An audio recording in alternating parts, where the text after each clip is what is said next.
ओम नमो भगवते वासुदेवाय नमः। 17वां अध्याय। महाराज परीक्षित द्वारा कलयुग का दमन। सूत जी कहते हैं, शौनक जी, वहां पहुंचकर राजा परीक्षित ने देखा कि एक राजवेशधारी शूद्र हाथ में डंडा लिए हुए है और गाय बैल के एक जोड़े को इस तरह पीटता जा रहा है जैसे उनका कोई स्वामी ही ना हो। वह कमल तंतु के समान श्वेत रंग का बैल एक पैर से खड़ा हुआ कांप रहा था तथा शूद्र की ताड़ना से पीड़ित और भयभीत होकर मूत्र त्याग रहा था।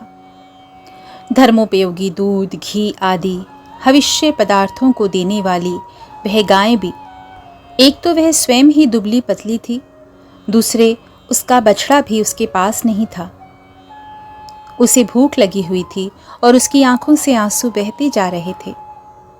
स्वर्ण जटित रथ पर चढ़े हुए राजा परीक्षित ने अपना धनुष चढ़ाकर मेघ के समान गंभीर वाणी से उसको ललकारा, अरे तू कौन है जो बलवान होकर भी मेरे राज्य के दुर्बल प्राणियों को बलपूर्वक मार रहा है?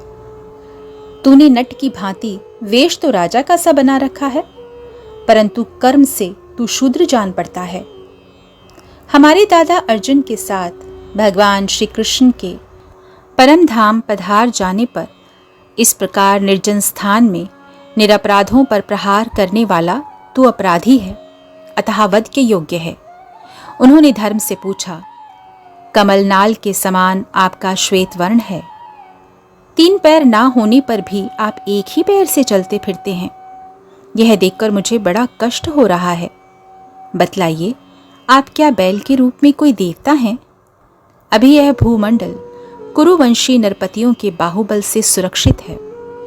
इसमें आपके सिवा और किसी भी प्राणी की आंखों से शोक के आंसू बहते मैंने नहीं देखे हैं। धेनुपुत्र, अब आप शोक न करें, इस शूद्र से निर्भय हो जाएं। गौ माता, मैं दुष्टों को दंड देने वाला हूं, अब आप रोएं नहीं, आपका कल्याण हो। देवी, जिस राजा के राज्य में दुष्टों के उपद्रव से सारी प्रजा त्रस्त रहती है, उस मत वाले राजा की कीर्ति, आयु, ऐश्वर्य और परलोक नष्ट हो जाते हैं। राजाओं का परम धर्म यही है कि वे दुखियों का दुख दूर करें। यह महादुष्ट और प्राणियों को पीड़ित करने वाला है, अतः मैं अभी इसे मार डालूंगा। सुरभि नंदन, आप तो 4 पैर वाले जीव हैं, आपके 3 पैर किसने काट डाले? श्री कृष्ण के अनुयायी राजाओं के राज्य में कभी कोई भी आपकी तरह दुखी ना हो। वृषभ, आपका कल्याण हो। बताइए, आप जैसे निरपराध साधुओं का अंग भंग करके किस दुष्ट ने पांडवों की कीर्ति में कलंक लगाया है? जो किसी निरपराध प्राणी को सताता है, उसे चाहे वह कहीं भी रहे, मेरा भय अवश्य होगा। दुष्टों का दमन करने से साधुओं का कल्याण ही होता है। जो उद्दंड व्यक्ति निरपराध प्राणियों को दुख देता है, वह चाहे साक्षात देवता ही क्यों न हो, मैं उसकी बाजूबंद से विभूषित भुजा को काट डालूंगा। बिना आपत्ति काल के मर्यादा का उल्लंघन करने वालों को शास्त्रानुसार दंड देते हुए अपने धर्म में स्थित लोगों का पालन करना राजाओं का परम धर्म है।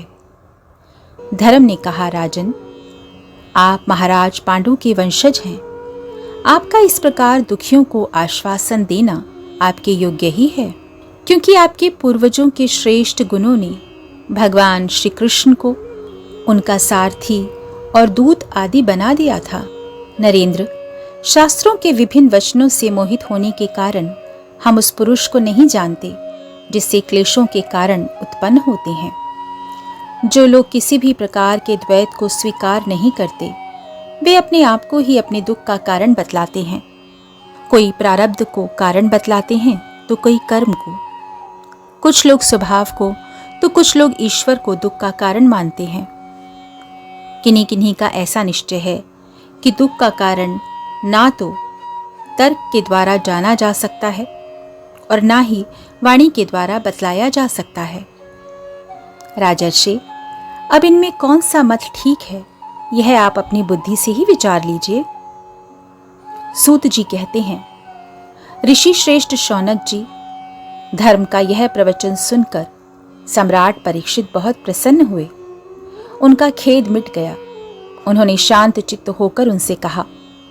परीक्षित ने कहा कि धर्म का तत्व जानने वाले वृषभदेव, आप धर्म का उपदेश कर रहे हैं। अवश्य ही आप वृषभ के रूप में स्वयं धर्म हैं। आपने अपने को दुख देने वाले का नाम इसलिए नहीं बतलाया है कि अधर्म करने वाले को जो नरक आदि प्राप्त होते हैं, वे ही चुगली करने वाले को भी मिलते हैं। अथवा यही सिद्धांत निश्चित है कि प्राणियों के मन और वाणी से परमेश्वर की माया के स्वरूप का निरूपण नहीं किया जा सकता। धर्मदेव, सतयुग में आपके 4 चरण थे, तप, पवित्रता, दया और सत्य।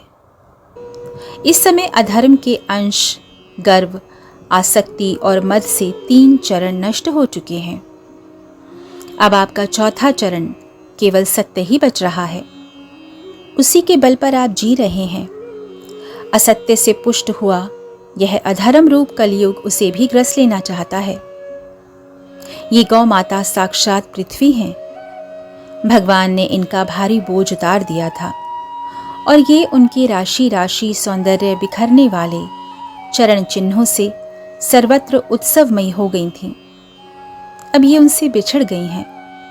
वे साध्वी अभागिनी के समान नेत्रों में जल भरकर यह चिंता कर रही हैं कि अब राजा का स्वांग बनाकर ब्राह्मण द्रोही शूद्र मुझे भोगेंगे।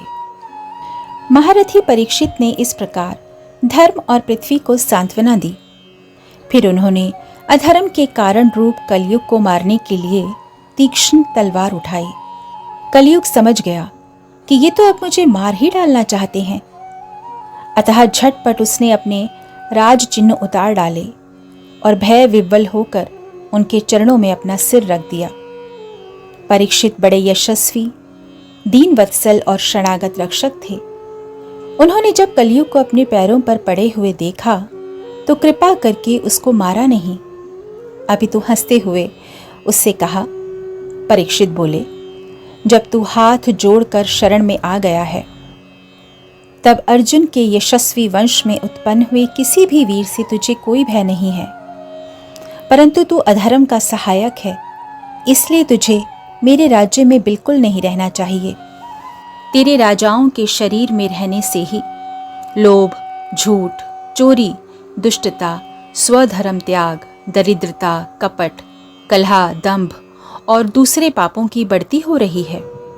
अतः अधर्म के साथ ही इस ब्रह्मावर्त में तू एक क्षण के लिए भी ना ठहरना, क्योंकि यह धर्म और सत्य का निवास स्थान है। इस क्षेत्र में यज्ञ विधि के जानने वाले महात्मा यज्ञों के द्वारा यज्ञ पुरुष भगवान की आराधना करते रहते हैं। इस देश में भगवान श्री हरि यज्ञों के रूप में निवास करते हैं। यज्ञों के द्वारा उनकी पूजा होती है और वे यज्ञ करने वालों का कल्याण करते हैं।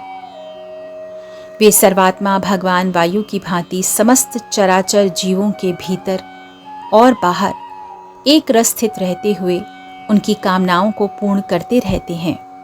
सूत जी कहते हैं, परीक्षित की यह आज्ञा सुनकर कलयुग सिहर उठा। यमराज के समान मारने के लिए उद्यत हाथ में तलवार लिए हुए परीक्षित से वह बोला। कलयुग ने कहा, सार्वभौम, आपकी आज्ञा से जहां कहीं भी मैं रहने का विचार करता हूं, वहीं देखता हूं कि आप धनुष पर बाण चढ़ाए हुए खड़े हैं। धार्मिक शिरोमणि, आप मुझे वह स्थान बतलाइए जहां मैं आपकी आज्ञा का पालन करता हुआ स्थिर होकर रह सकूं। सूत जी कहते हैं, कलयुग की प्रार्थना स्वीकार करके राजा परीक्षित ने उसे 4 स्थान दिए। द्यूत, मद्यपान, स्त्री संग और हिंसा। इन स्थानों में क्रमशः असत्य, मद, आसक्ति और निर्दयता, ये 4 प्रकार के अधर्म निवास करते हैं। उसने और भी स्थान मांगे। तब समर्थ परीक्षित ने उसे रहने के लिए एक और स्थान दिया, सुवर्ण, या सोना। इस प्रकार कलयुग के 5 स्थान हो गए: झूठ, मद, काम, वैर और रजोगुण। परीक्षित के दिए हुए इन्हीं 5 स्थानों में अधर्म का मूल कारण कली उनकी आज्ञाओं का पालन करता हुआ निवास करने लगा। इसलिए आत्म कल्याणकामी पुरुषों को इन 5 स्थान का सेवन कभी नहीं करना चाहिए। धार्मिक राजा, प्रजावर्ग के लौकिक नेता और धर्मोपदेष्टा गुरुओं को तो बड़ी ही सावधानी से इनका त्याग करना चाहिए। राजा परीक्षित ने इसके बाद वृषभ रूप धर्म के 3 चरणों तपस्या, शौच और दया जोड़ दिए और आश्वासन देकर पृथ्वी का संवर्धन किया। वे ही महाराज परीक्षित इस समय अपने राज सिंहासन पर, जिसे उनके पितामह महाराज युधिष्ठिर ने वन में जाते समय उन्हें दिया था, विराजमान हैं। वे परम यशस्वी, सौभाग्यभाजन चक्रवर्ती सम्राट राजर्षि परीक्षित इस समय हस्तिनापुर में कौरव कुल की राज्य लक्ष्मी से शोभायमान हैं। अभिमन्यु नंदन राजा परीक्षित वास्तव में ऐसे ही प्रभावशाली हैं, जिनके शासन काल में आप लोग इस दीर्घकालीन यज्ञ के लिए दीक्षित हुए हैं। 17वां अध्याय समाप्त हुआ। हरे राम राम राम हरे हरे, हरे कृष्ण कृष्ण कृष्ण हरे हरे।